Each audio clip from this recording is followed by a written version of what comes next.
Bismillahirrahmanirrahim. Assalamualaikum warahmatullahi wabarakatuh. Ini adalah pertemuan ke-12 untuk materi Islam keindonesiaan. Sebenarnya materi ini sangat padat sekali. Jadi materinya itu sangat padat. Jadi sebenarnya ada 4 judul yang bergabung menjadi satu. Yaitu yang pertama Islam dan globalisasi, yang kedua adalah modernisme dan reformisme Islam, yang ketiga adalah tradisionalisme Islam, yang keempat adalah fundamentalisme dan radikalisme Islam. Namun untuk kali ini saya tidak bisa menjelaskan semua karena terlalu panjang ya, terlalu panjang karena bisa dibayangkan 4 materi digabung jadi satu. 4 materi digabung jadi satu. Ya, tapi walaupun begitu tetap kita akan jelaskan walaupun tidak sangat detail ya. Untuk yang pertama adalah Islam dan globalisasi. Islam dan globalisasi.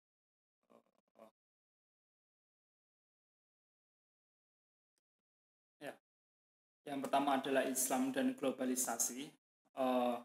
Pengertian globalisasi menurut ahli adalah globalisasi dapat dipahami sebagai kedekatan jarak, ruang, waktu yang menyempit, serta pengaruh yang cepat. Intinya adalah globalisasi itu membuat segala sesuatu yang jauh menjadi dekat.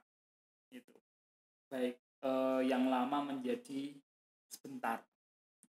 Kemudian globalisasi itu juga mempunyai pengaruh yang cepat. Ini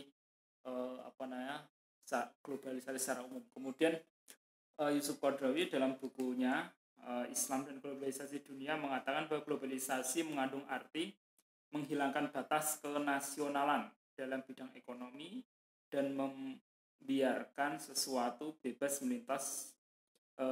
melintasi dunia dan menembus level internasional. Artinya globalisasi sendiri itu adalah menghilangkan batas negara. Artinya sudah tidak ada lagi sekat antara negara satu dengan negara lain, sehingga seolah-olah dunia ini menjadi miniatur yang kecil. Seseorang bisa terbang dari satu daerah ke daerah lain, dari satu negara ke negara lain dengan sangat cepat. Begitu pula dengan kebudayaan, ekonomi, pemikiran, ideologi, semua bisa menyebar kemanapun dengan sangat cepat, tanpa ada sekat, tanpa adanya sekat negara. Nah, ini globalisasi. Kemudian ditegaskan pula oleh Yusuf Qaradawi, globalisasi berarti pula eliminasi batas teritorial suatu bangsa dengan bangsa yang lain. Artinya seolah-olah sudah tidak ada lagi batas antara satu negara dengan negara lain. Bukan berarti dalam arti real, tapi dalam arti informasi, ideologi, budaya, kemudian pemahaman itu melintas batas tanpa halangan. Kemudian kenapa kondisi tersebut dikarenakan terjadinya perkembangan pesat.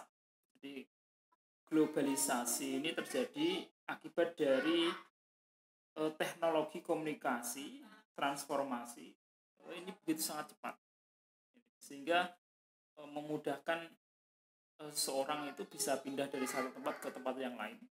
Kemudian dari satu tempat ke tempat yang lain itu dapat berkomunikasi dengan sangat cepat. Bayangkan kita berkomunikasi dengan orang yang ada di Amerika hanya dalam hitungan detik. Jadi tidak sampai 1 detik suara kita itu sudah sampai di Amerika. Atau kita bisa berkomunikasi dengan orang yang ada di London, Paris, Pakistan, Saudi dan lain sebagainya dengan sangat cepat. Sehingga seolah-olah kita tidak ada batas ya. Tidak ada yang membatasi, tidak ada batas negara, tidak ada yang menyekat antara seseorang di satu tempat dan di tempat yang lain. Selanjutnya, ya tadi saya katakan kondisi tersebut karena kan terjadinya perkembangan yang pesat dalam teknologi komunikasi, transformasi, dan informasi. Pada tataran konsep, globalisasi tidak bertentangan dengan Islam ya. Secara dasar itu sebenarnya globalisasi itu tidak bertentangan dengan Islam, karena Islam itu sendiri juga mengglobal. Jadi tidak perlu takut dengan globalisasi karena Islam sendiri juga bagian dari globalisasi. Islam sendiri bagian dari sesuatu yang mengglobal. Maksudnya adalah Islam datang ke bumi ini kan bukan hanya untuk di Arab saja, bukan hanya untuk di Mesir saja, bukan hanya untuk di Irak saja, tapi untuk semua. Sehingga Islam itu juga dalam satu sisi ikut mengglobal, ikut menyebar ke seluruh dunia. Nah, selanjutnya namun tidak sedikit nilai-nilai yang telah mengglobal mengarah pada kerusakan. Nah, ini perlu dipahami bahwa tidak semua yang mengglobal itu juga baik, tapi ada yang buruk juga, baik dari sisi politik, ekonomi, sosial, budaya, ataupun dari sisi ideologi itu juga ada dampak buruknya. Misal hal-hal buruk yang bisa membuat yang merusak akhlak orang Islam itu misal pornografi, porno aksi, ataupun misal perjudian dan lain sebagainya. Ini juga turut mengglobal ya. Ada judi online kemudian dan lain sebagainya, itu juga bisa merusak kalau tidak disikapi dengan baik. Selanjutnya semisal cara berpakaian, budaya, ini juga bisa ikut mengglobal. Mungkin kalau semuanya orang Indonesia itu cenderung bertata krama terhadap yang lebih tua ya, tapi kalau di Barat sendiri itu sebenarnya tidak ada perbedaan antara kakak yang tua dan kakak adik yang muda, itu tidak ada perbedaan. Tapi kalau di Indonesia, khususnya di Jawa itu ada, kita memanggil kakak atau memanggil adik. Tapi kalau di Barat sendiri itu yang ada hanya saudara. Jadi kakak itu ya tidak ada, kakak sama adik ya sama saja, dianggap sama. Jadi tidak ada strata. Oke. Selanjutnya mengenai sedikit diskursus mengenai globalisasi ya.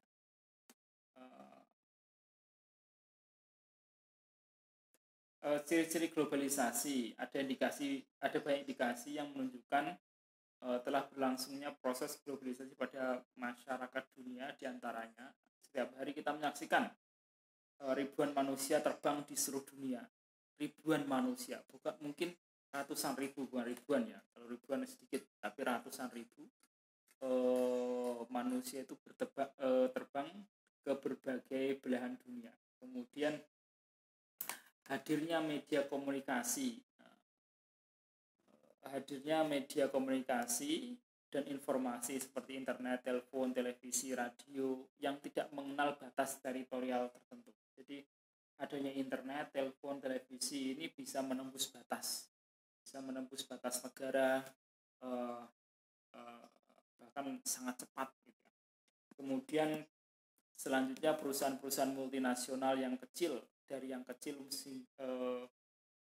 perusahaan-perusahaan nasional dan kecil mulai kehilangan identitas kebangsaan secara bertahap mulai mengglobal. Jadi hadirnya perusahaan-perusahaan multinasional sehingga perusahaan kecil itu mulai kehilangan identitas kebangsaan secara bertahap. Nah, dan secara bertahap perusahaan multinasional ini mulai mengglobal. Kita saksikan seperti Unilever, hampir semua di negara ada Unilever. Itu. Kemudian KFC, McDonald, hampir semua ada. Ada KFC, ada McDonald, ada Pizza Hut, dan lain sebagainya. Nah, kemudian makin populernya bahasa Inggris sebagai bahasa komunikasi masyarakat dunia. Nah, ini termasuk bahasa Inggris ini mulai mengglobal. Ini ciri-ciri kita melihat ciri globalisasi. Nah, Inggris sebagai pemenang perang terakhir Ini sehingga tidak heran bila bahasanya pun menjadi mendunia. Nah, itu. Hampir semua negara mempelajari bahasa Inggris, termasuk Indonesia ya. Kemudian selanjutnya terbukanya transaksi keuangan valuta asing selama 24 jam di seluruh dunia. Artinya kita bisa menukar uang dolar atau uang euro atau uang dinar Kuwait itu kapanpun kita mau. Ini mulai ciri-ciri globalisasi. Selanjutnya dari aspek ekonomi ya, jelas bahwa sudah mulai banyak negara-negara yang memberlakukan perdagangan bebas, free trade, lintas negara, bahkan lintas dunia. Misal perdagangan bebas atau masyarakat ekonomi Eropa. Nah, ini yang sudah mulai menggunakan mata uang tunggal euro. Begitu juga Amerika dan Kanada itu juga sudah mulai menggunakan dolar. Nah, ini contoh dari sisi ekonomi. Jadi mulai mengglobal, perdagangan itu mulai mengglobal. Contoh Indonesia sendiri juga mempunyai perdagangan dengan ASEAN semisal.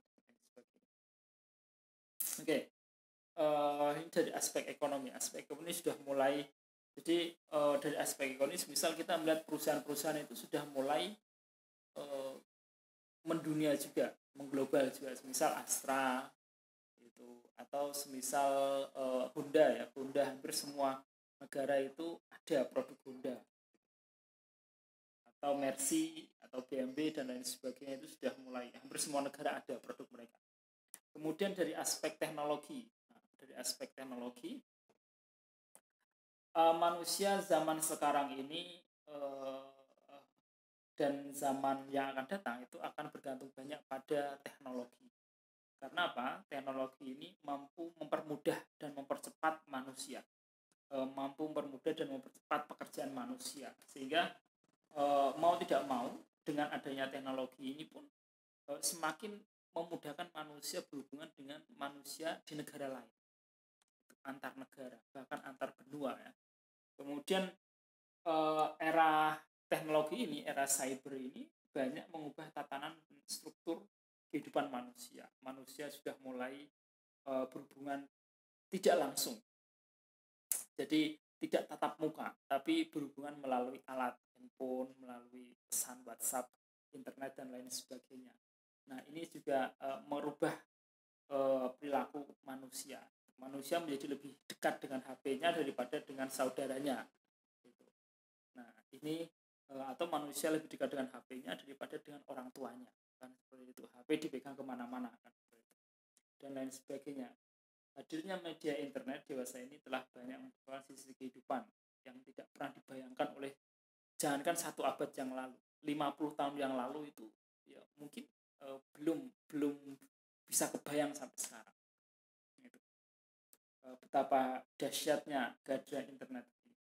Kemudian kemajuan teknologi membawa perubahan yang drastis pada sektor industri dan sistem ekonomi.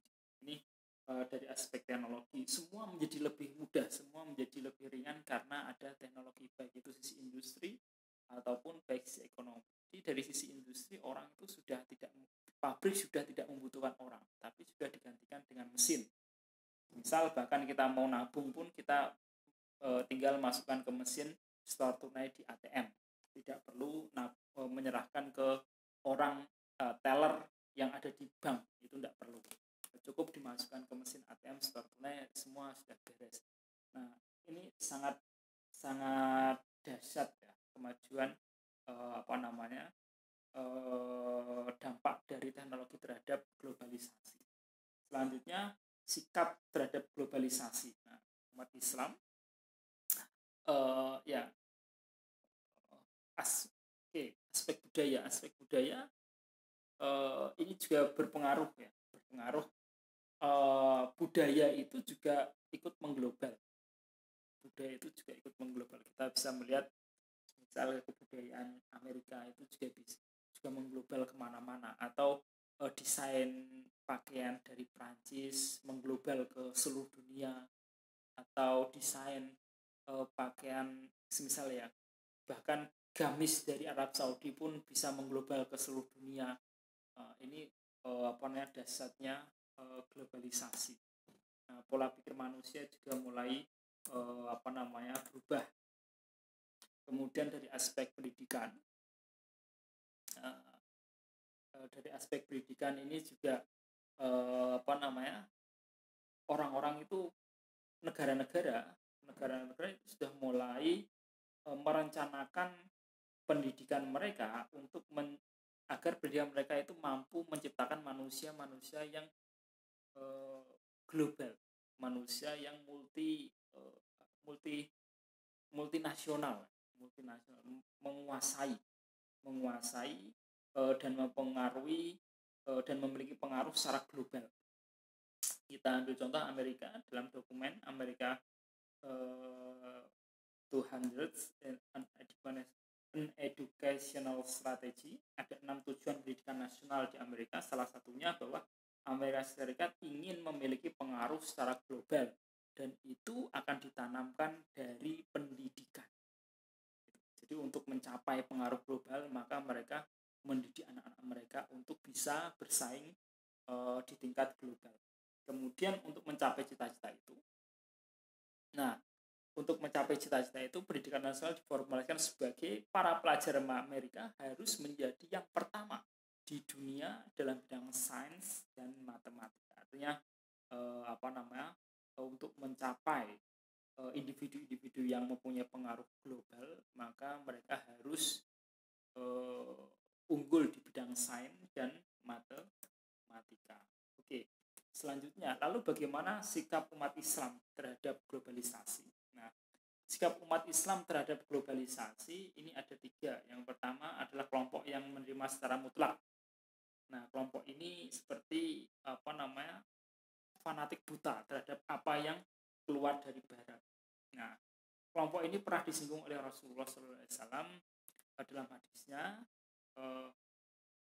bahwa ada beberapa orang, ada sekelompok orang yang mengikuti cara-cara dan ajaran umat lain sejengkal demi sejengkal, sehingga apabila umat lain masuk ke lubang biawak, mereka juga akan mengikutinya. Sebenarnya ini adalah sindiran dari Rasulullah terhadap orang-orang yang fanatik buta terhadap kebudayaan orang lain. Nah, sehingga kalaupun kebudayaan orang lain itu masuk ke lubang biawak, itu juga mereka juga ikut ke lubang biawak. Kalau budaya lain itu menjerumuskan neraka, tentu mereka akan ikut masuk neraka. Nah, ini yang dikritik. Ini orang yang membabi buta untuk mengikuti ajaran-ajaran umat lain ya. Kemudian yang kedua adalah kelompok yang menolak sama sekali. Kelompok ini berusaha menjauhi sesuatu hal yang baru.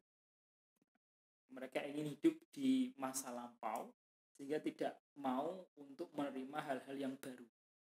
Nah, ini kelompok yang menolak globalisasi karena dianggap meracuni atau karena dianggap tidak sesuai dengan prinsip Islam dan lain sebagainya. Nah, sedangkan kelompok yang ketiga ini kelompok pertengahan. Ini kelompok ini kelompok yang dianggap proporsional ya. Menurut Yusuf Qaradawi, kelompok inilah atau sikap yang baik sebagai teladan, sebagai jalan tuntunan Islam yang moderat. Artinya mereka tidak menerima seutuhnya, tapi juga tidak menolak seutuhnya. Tapi mereka mengambil yang baik, yang baik diambil, yang buruk dibuang. Nah, ini sehingga tidak terjerumus pada hal yang buruk, tapi mampu menerima hal yang baik. Nah, sikap orang yang beriman, yang berwawasan luas dan terbuka, bangga akan identitasnya, paham tentang risalahnya, dan memegang teguh orisinalitasnya. Ini sikap orang yang beriman. Jadi, sikap orang yang beriman itu tetap teguh terhadap jati dirinya, namun terbuka terhadap budaya baru. Nah, ini kelompok pertengahan. Jadi mereka memegang teguh risalah Allah, memegang teguh orisinalitas agama Islam, tapi juga terbuka perubahan. Nah, tentu yang tidak merusak akidah umat Islam. Kemudian dalam kondisi ini kita tentu dapat memilah dan memilih mana yang dianggap baik dan mana yang dianggap sesuai dengan ajaran Islam dan mana yang tidak sesuai. Yang sesuai diambil, yang tidak sesuai itu yang tidak sesuai tentu dibuang. Ini sikap kelompok pertengahan. Yang paling baik adalah sikap seperti ini. Pada intinya adanya globalisasi itu kita tidak antipati terhadap globalisasi, tapi kita memperkuat jati diri kita sebagai umat Islam. Kemudian kita mengambil hal yang baik dari globalisasi, dan tentunya kita juga berharap nilai-nilai kita juga ikut mengglobal. Jadi kita tidak takut terhadap globalisasi, tapi kita mampu memberikan pengaruh. Jadi bukan hanya kita dipengaruhi, tapi kita harus mampu mempengaruhi mereka, mampu mengglobalkan nilai-nilai Islam yang kita pegang sampai saat ini. Ini adalah materi pertama ya. Nah, kemudian materi selanjutnya adalah modernisme dan reformisme Islam. Apa itu modernisme? Nah, modernisme ini jadi dalam Islam itu ada banyak gerakan ya, Nah, salah satunya adalah gerakan modernisme dan gerakan reformisme Islam. Gerakan modernisme Islam diartikan sebagai cara berpikir menurut peradaban tertentu dan upaya membangun peradaban baru berdasarkan etika yang merujuk pada Islam untuk kebangkitan politik dan budaya Islam. Pada intinya modernisme Islam itu adalah bagaimana yaitu gerakan untuk membangun Islam secara modern yang sesuai dengan nilai-nilai kekinian, tetapi mempunyai akar yang kuat dalam Islam. Jadi gerakan untuk membangun masyarakat Islam agar sesuai dengan nilai-nilai kekinian. Nilai-nilai kekinian sekarang ini ya seperti nilai globalisasi misal ya, atau nilai modernitas, cakap dalam teknologi, kemudian mampu bersaing dalam ekonomi. Nah, ini nilai-nilai kekinian. Nah, kemudian unggul dalam sains dan teknologi, tapi tetap mempunyai budaya Islam yang kuat, mempunyai akar Islam yang kuat. Nah, ini disebut sebagai modernisme Islam. Sedangkan reformisme Islam itu adalah gerakan. Nah, ini perbedaan antara modernisme Islam dan reformisme Islam. Kalau modernisme Islam itu ingin membangun Islam yang modern. Tapi kalau reformisme Islam itu ingin mengembalikan Islam. Jadi gerakan untuk mengembalikan Islam ke akarnya. Gerakan untuk mengembalikan Islam untuk menjadi Islam yang murni. Gerakan, nah ini reformisme Islam. Nah, contohnya seperti apa? Contohnya adalah gerakan reform. Nanti kita akan jelaskan reformisme Islam. Jadi intinya adalah ingin mengembalikan Islam kepada Islam yang murni. Nah, ini mengembalikan Islam kepada Islam yang murni. Karena mereka mempercayai bahwa setiap 100 tahun akan muncul orang-orang pembaharu yang akan memurnikan Islam. Nah, ini gerakan reformisme Islam. Ini berbeda. Kalau modernisme itu ingin memodernkan Islam, kalau reformisme Islam ingin mengembalikan nilai-nilai Islam ke nilai Islam yang murni. Nah, nilai Islam yang Oke, kita bahas reformisme Islam. Pengertian reformisme Islam adalah merubah pemahaman agama umat Islam. Nah, pengertian reformisme Islam adalah merubah pemahaman agama umat Islam yang menyimpang untuk kembali ke Al-Quran dan Sunnah. Ini intinya. Gerakan reformisme Islam itu adalah gerakan untuk merubah pemahaman agama umat Islam yang menyimpang untuk kembali ke Al-Quran yang Sunnah. Nah, kalau dalam bahasa kita itu ya gerakan tajdid lah, gerakan pembaruan. Nah, kenapa mereka melakukan itu? Karena mereka meyakini Rasulullah bersabda bahwa sesungguhnya Allah akan membangkitkan untuk umat Islam ini pada setiap permulaan 100 tahun orang yang akan memperbarui pemahaman agamanya. Artinya mereka meyakini setiap 100 tahun itu akan ada mujadid, pembaharu Islam. Jadi apa maksudnya pembaharu Islam? Orang yang memurnikan Islam dari paham-paham yang tidak benar, dari paham-paham sesat, dari paham-paham yang menyimpang dari Islam. Intinya seperti itu. Ciri utama dari reformisme Islam adalah semangat Puritan.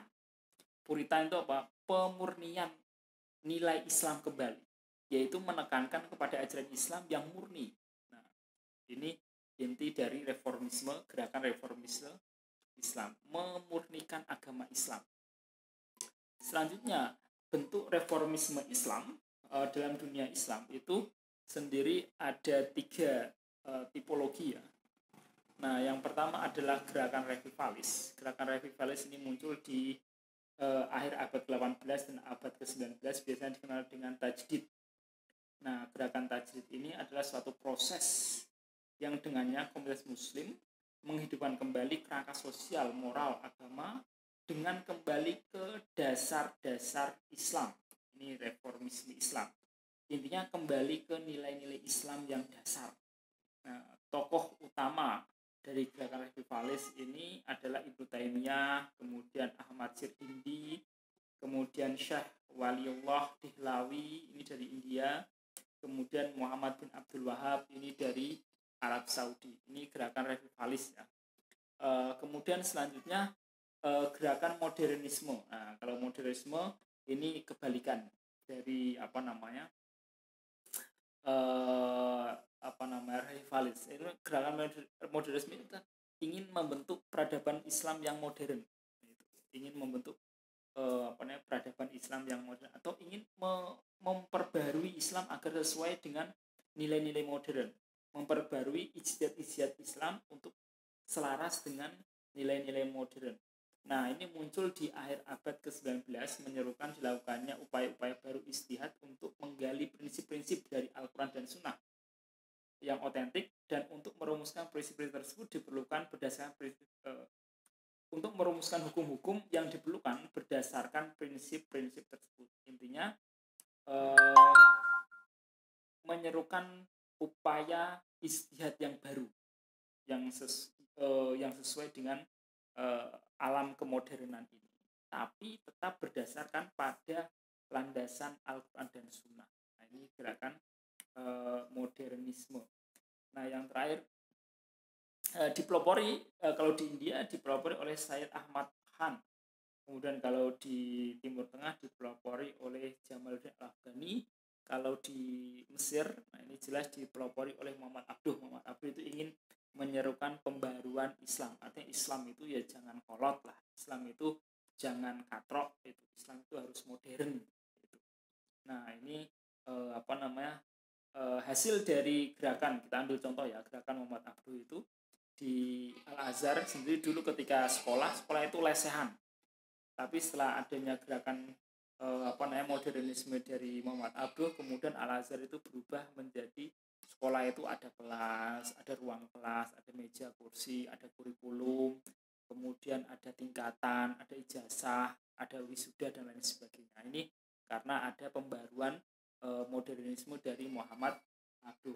Nah, yang ketiga adalah gerakan neo-revivalis, muncul pada abad ke-20, memfokuskan diri pada ini upaya untuk melawan westernisasi umat Islam, menolak Barat lah, melawan globalisasi Barat terhadap umat Islam. Kemudian membela keserbacukupan, artinya kalau dulu Islam itu cenderung dengan kemiskinan. Nah, ini gerakan neo-revivalis ini berusaha untuk membangkitkan ekonomi Islam. Kemudian menjadikan Islam sebagai way of life, pandangan hidup. Jadi Islam itu sebagai cara pandang hidup. Kemudian yang keempat adalah menolak reinterpretasi Al-Quran dan Sunnah. Menolak reinterpretasi maksudnya itu menolak apa pemahaman ulang Al-Quran dan Sunnah yang menyimpang dari nilai-nilai terdahulu. Gerakan neo-revivalis ini muncul di Mesir dan di India juga. Karena kalau di Mesir itu muncul Ikhwanul Muslimin yang diinisiasi oleh Hasan al-Banna. Kemudian di India ini ada Jamaah Islami, kemudian ada Abu Ala al-Maududi. Ini muncul. Oke. Sekarang itu tadi tiga gerakan, yaitu ada gerakan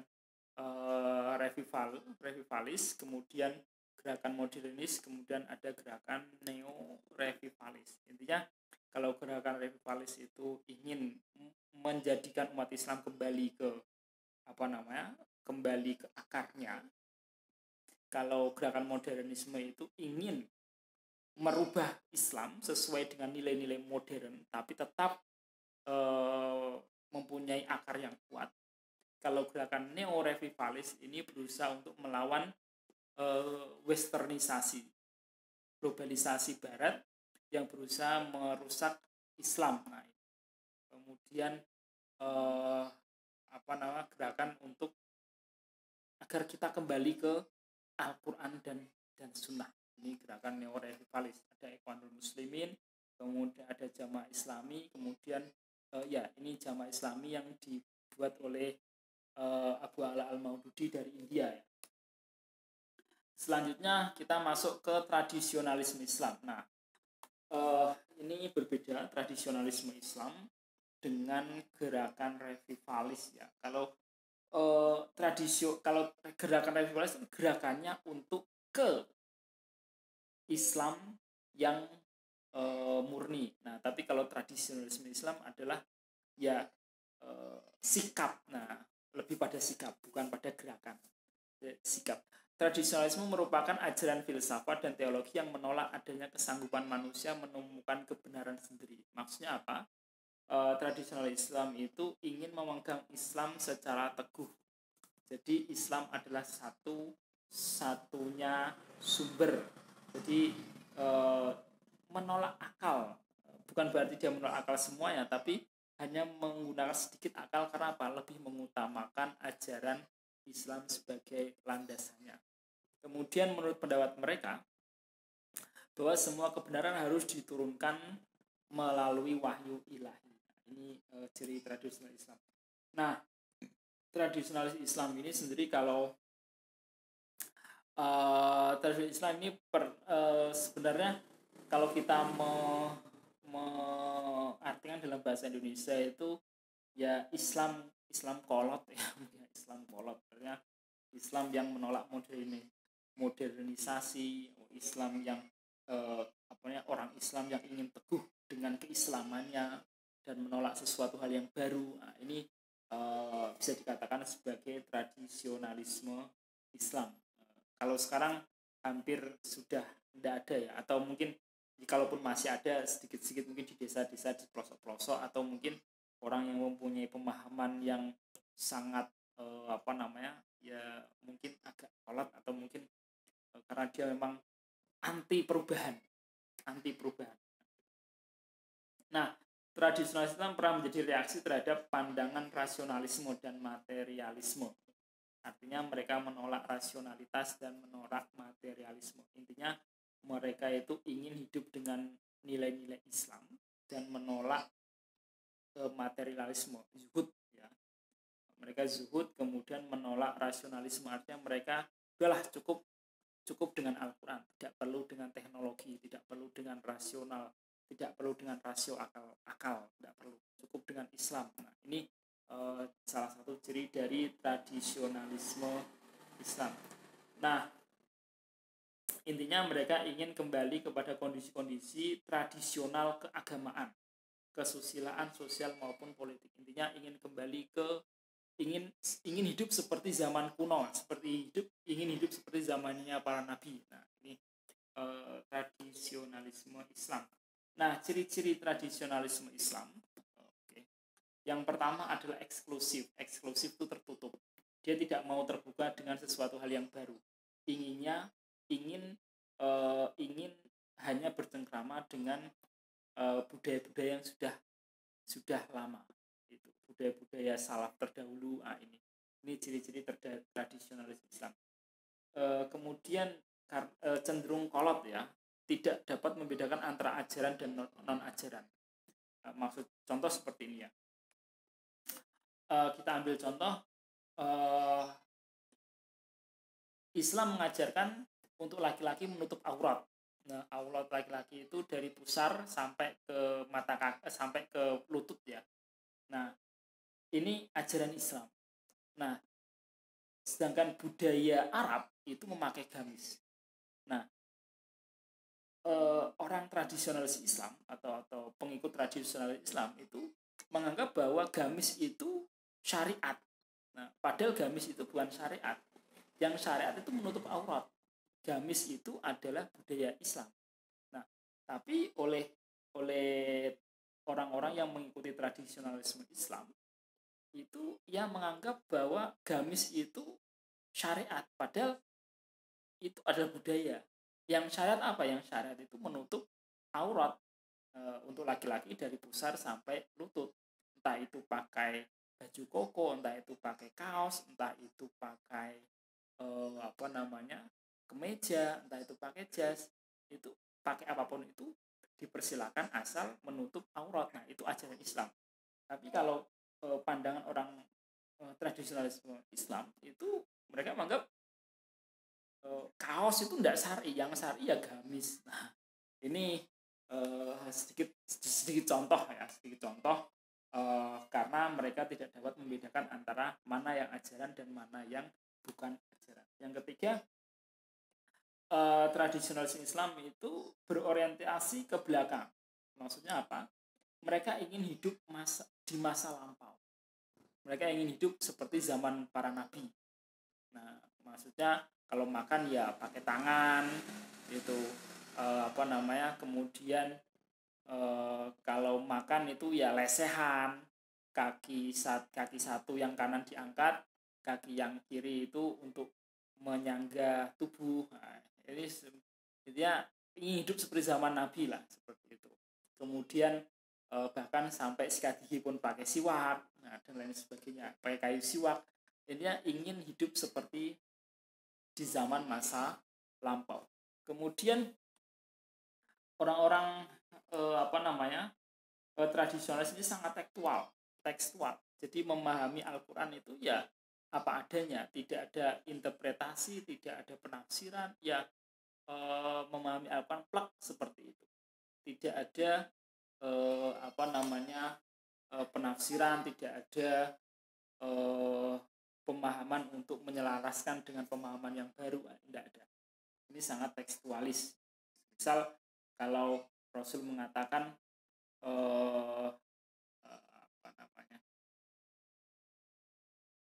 untuk memakai celana di atas mata kaki, itu mereka melakukan itu. Jadi celananya di atas mata kaki, walaupun sebenarnya yang dimaksud Rasulullah itu jangan kamu memanjangkan celana kamu sehingga dengan memanjangkan itu kamu sombong.